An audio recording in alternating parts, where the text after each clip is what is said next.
ചില മനുഷ്യരുണ്ട്, നല്ല കഴിവുള്ളവരായിരിക്കും, പക്ഷെ ജന്മം ചെയ്താൽ സമ്മതിക്കത്തില്ല. ഒരു ഉദാഹരണം പറഞ്ഞാൽ, ഒരു പാട്ട് പാടാൻ പറഞ്ഞു കഴിഞ്ഞാൽ ഒരു എനിക്ക് പാട്ട് പാടാൻ അറിയില്ല എന്ന് പറഞ്ഞ് ഒഴിഞ്ഞു പറഞ്ഞു കണ്ടിട്ടില്ല. യേശുദാസുമായിട്ടൊന്ന് കമ്പയർ ചെയ്യരുത്. നോർമലായിട്ട് അത്യാവശ്യമൊക്കെ ഉള്ളത് പലപ്പോഴും ഇങ്ങനെ മടി പിടിച്ച് എനിക്കില്ല ഇല്ല എന്നൊക്കെ പറഞ്ഞ് ഇങ്ങനെ ഒഴിഞ്ഞു മാറുന്ന ആളുകളുണ്ട്. ഇന്നത്തെ സുവിശേഷമായിട്ട് ഇന്ന് കണക്ട് ചെയ്യാണ്. വിധവയുടെ കൊച്ചു കാശ് അവൾക്കുള്ളത് മുഴുവനും അവൾ കൊടുത്തു.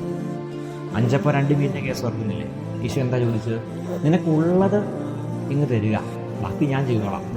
നമുക്ക് എന്താണോ ഉള്ളത്, കുറച്ചുള്ളായിരിക്കും ഒരുപക്ഷെ നിന്റെ കഴിവുകളൊക്കെ, നമ്മുടെ സമയമൊക്കെ, നമുക്ക് ഉള്ളത് കൊടുക്കാൻ പറ്റുന്നുണ്ടോ എന്നുള്ളതാണ് ചോദ്യം. എല്ലാം ഉണ്ടായിട്ട് കൊടുക്കാമെന്ന് ഒരിക്കലും വിചാരിക്കരുത്. അത് ഏറ്റവും വലിയ മണ്ടത്തരമാണ്.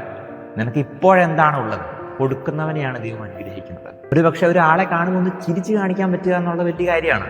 ഒരു പുഞ്ചിരി കൊടുക്കുക എന്നുള്ളത് വലിയ കാര്യം തന്നെയാണ്. നിനക്കൊന്നും തിരിച്ച് പറയാൻ അറിയില്ലെങ്കിലും ഒരാളെ ഒന്ന് കേൾക്കുക എന്നൊക്കെ ഉള്ളത് വലിയ കാര്യം തന്നെയാണ്. എങ്ങനെയാണ് അവനെ ആശ്വസിപ്പിക്കേണ്ടതെന്ന് അറിയില്ലെങ്കിലും അവൻ്റെ സങ്കടത്തിൽ അവൻ്റെ കൂടെ ചേർന്ന് നിൽക്കുക എന്നുള്ളത് വലിയ കാര്യം തന്നെയാണ്. പ്രാർത്ഥിക്കാൻ ഒട്ടും സമയമില്ലാതെ തിരക്ക് പിടിച്ച് നീ ഓടിയ ദിവസത്തിൻ്റെ അവസാനവും ഒരു 5 മിനിറ്റ് അവൻ്റെ മുമ്പിൽ പോയി എന്നിട്ട് ഈശോയെ നിനക്ക് നന്ദി ഉണ്ട് കേട്ടോ എന്നൊന്ന് പറയാൻ നിനക്ക് സാധിച്ചാൽ അതൊരു വലിയ കാര്യമാണ്. അതുകൊണ്ടല്ലേ വിശുദ്ധ കുർബാന പറയുന്നത്, ചെറിയ ത്യാഗങ്ങൾ ചെയ്യാനുള്ള ഒരവസരവും നീ പാഴാക്കരുത്. ഇനിയെങ്കിലും ഇല്ലായ്മകളിലേക്ക് നോക്കാതെ ഉള്ളതിനെയൊക്കെ ഒന്ന് കണ്ടെത്തി കൊടുത്തുകൂടെ?